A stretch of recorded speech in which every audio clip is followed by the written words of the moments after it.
Coucou tout le monde, j'espère que vous allez bien. Donc je vous retrouve dans une nouvelle vidéo avec 3 titres à vous présenter.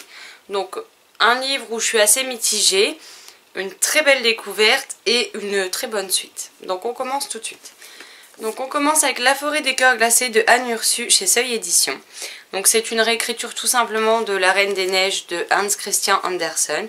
Donc ici on va suivre Hazel, une petite fille qui est meilleure amie avec Jack. Et on va les suivre dans leur quotidien, dans leur amitié, dans leur relation familiale, jusqu'au beau jour où Jack finit par disparaître. Et apparemment ce serait une femme vêtue tout de blanc et dont la glace s'évapore, qui serait à l'origine de la disparition de Jack. Et Hazel va donc se mettre en quête de retrouver son ami. Donc ça, je pense que c'est une histoire que tout le monde connaissait déjà de par le conte de Hans Christian Andersen, et encore plus depuis que Disney a remis La Reine des Neiges en tête d'affiche, même si l'histoire est bien différente au final du conte originel. Enfin bref, vous m'avez compris. Je pense que du coup beaucoup de personnes se sont se sont penchées plutôt sur la véritable histoire. Donc j'ai bien aimé qu'on les suive comme deux enfants avec une vie tout à fait normale, une vie que tous les enfants qu'on a autour de nous connaissent, qu'on a nous-mêmes connus, avec leurs petites histoires, leurs petits tracas quotidiens, etc. Et qu'on les suit d'abord de cette façon avant qu'on plonge directement dans la réécriture de contes. Donc sur ça, c'était plutôt pas mal. Maintenant, ce que je regrette, c'est que j'ai trouvé que la chute de la réécriture du conte est trop simple, trop rapide. Et j'aurais aimé que l'auteur prenne plus de temps à ce moment-là pour résoudre cette histoire, et ainsi que pour qu'on sache au final les conséquences de cette rencontre avec la Reine des Neiges par derrière. Ça reste sur une fin qui est relativement très ouverte, chose que pour ceux qui me suivent depuis un petit moment maintenant, vous le savez, je déteste. Je n'aime pas les fins ouvertes. Alors qu'on nous laisse éventuellement une issue de secours si on veut faire une suite, d'accord. Mais là on reste avec beaucoup de questions et au final assez peu de réponses. Et c'est malheureusement ce qui a péché dans cette histoire. Parce que pour le reste par contre, Hazel est quand même une petite fille tout à fait crédible, tout à fait réaliste, une petite fille attachante. À qui il arrive des choses pas forcément cool et qu'on ne comprend pas toujours. Donc ça c'est quelque chose que j'ai beaucoup aimé. Après comme je vous dis, c'est mitigé dans le sens où j'aurais aimé que l'auteur aille plus loin dans sa réécriture de conte, qu'elle nous bâcle pas la résolution de cette réécriture en à peine quelques pages et qu'on nous laisse pas avec autant de questions sans réponse. Mais sinon c'est une histoire qui se lit quand même vite, une histoire qui se lit bien. C'est quand même écrit très gros. C'est quand même une bonne réécriture en soi, c'est juste que j'ai l'impression que la fin a été un peu bâclée et c'est ce que je lui reproche à ce titre en particulier. Mais je suis néanmoins contente d'avoir découvert ce livre qui me faisait envie depuis très longtemps, puisqu'il est quand même sorti en 2012. Donc ça commence à dater et il me faisait envie depuis bien 4-5 ans maintenant, donc je suis contente de l'avoir enfin lu. Ensuite on passe au livre qui fut une très belle découverte et que je n'ai vu passer. Alors je crois que je l'avais vu du côté de ma bibliothèque chez Justine de Lire une Passion. Je ne sais même pas si elle l'a lu. La mauvaise copine que je suis, elle ne sait même pas si le livre a été chroniqué ou pas. Enfin bref. Sinon je l'ai vu passer nulle part. Et quand moi je l'avais acheté, il venait de sortir et j'en avais pas entendu parler. C'est par la suite que j'ai vu que Justine l'avait eu. Et donc il s'agit de Dragon Park, le tome 1, l'Académie Saint-Hydre de Thomas Verdois, publié chez Bayard Jeunesse. Donc ici on va suivre Nino et Louison qui ont perdu leur père, qui vivent avec leur mère qui malheureusement n'est pas toujours là. Leur père était un biologiste et généticien qui a mis en place des espèces différentes de dragons. Donc là c'est un aperçu des personnages. Et là les dragons qu'il a réussi à mettre au point. Donc on voit que certains sont des mix, enfin c'est toujours des mix de plusieurs créatures existantes qui ont donné ces dragons. Et ils ont créé il y a 10 ans un parc. Donc le livre est composé de 3 parties, chaque fois des en-têtes de chapitres. Et le jour du 10e anniversaire, alors que le parc est en effervescence, que les dragonautes font des spectacles pour les touristes, malheureusement un événement assez sombre va se produire et remettre pas mal de choses en question. Et donc on va suivre Nino et Louison qui vivent dans ce parc, construit par leur père, avec leur mère qui disparaît pour des recherches puisqu'elle est également dragonaute et biologiste. Donc elle part souvent en dehors de l'académie pour poursuivre ses recherches. Et donc on va suivre tout ce qui se passe, mais aussi tout ce qui n'a pas été dit. Ils vont se rendre compte qu'il y a eu aussi des trahisons de certaines personnes, que les choses ne sont pas toujours ce qu'elles semblent être. Les enfants pensent que leur père les a abandonnés pour suivre... je vous laisserai découvrir par vous-même, parce que je risque de trop en révéler. Et j'ai beaucoup aimé cette immersion au parc. Alors, j'adore Jurassic Park, qui est des parcs de dinosaures.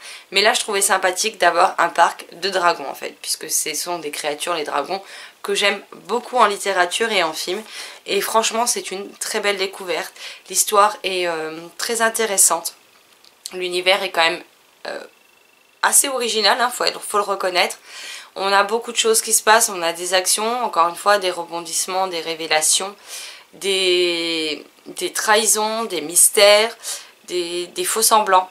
On a tout ce qu'il faut qui est réuni dans ce tome pour nous faire passer un très bon moment. C'est très addictif, pardon, je vais y arriver. Le livre fait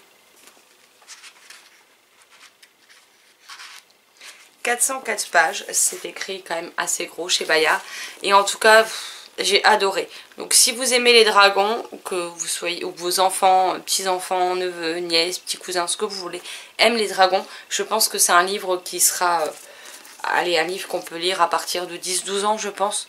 Ça prendra un peu de temps tout seul, mais c'est un livre qui est largement abordable, qui est innovant, qui est très intéressant. Et j'ai pris plaisir à le découvrir et j'ai hâte que le tome 2 sorte. D'ailleurs, il faudra que je me penche sur la question de savoir si une date de sortie est annoncée, puisque celui-ci est sorti en mars de cette année. Donc pour une fois, il n'aura pas traîné trop longtemps dans ma pile à lire. Mais franchement, j'en ai pris plein les yeux avec cette histoire et j'ai hâte de retrouver Nino, Louison et tous les autres personnages et de savoir comment les choses vont évoluer.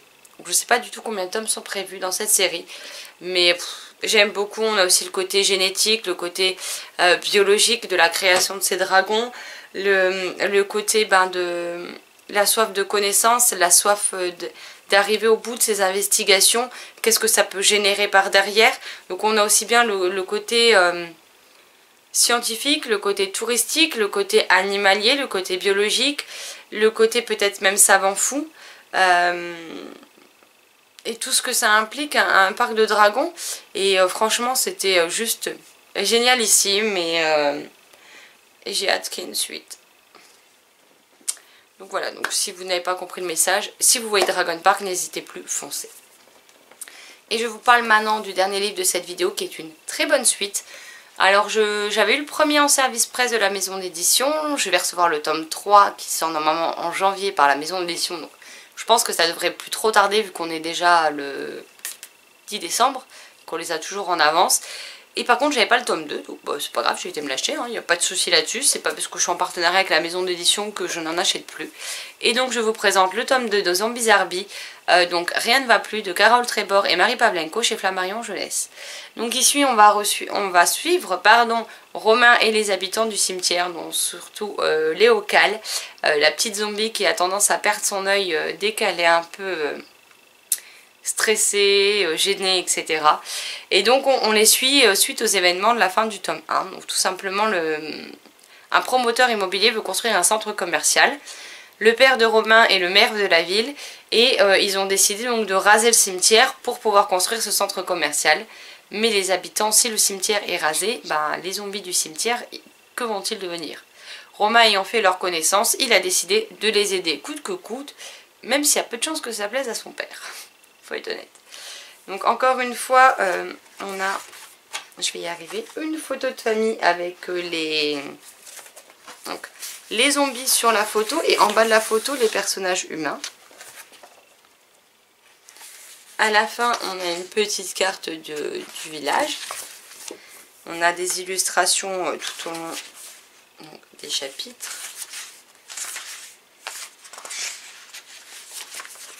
En bas de page parfois aussi.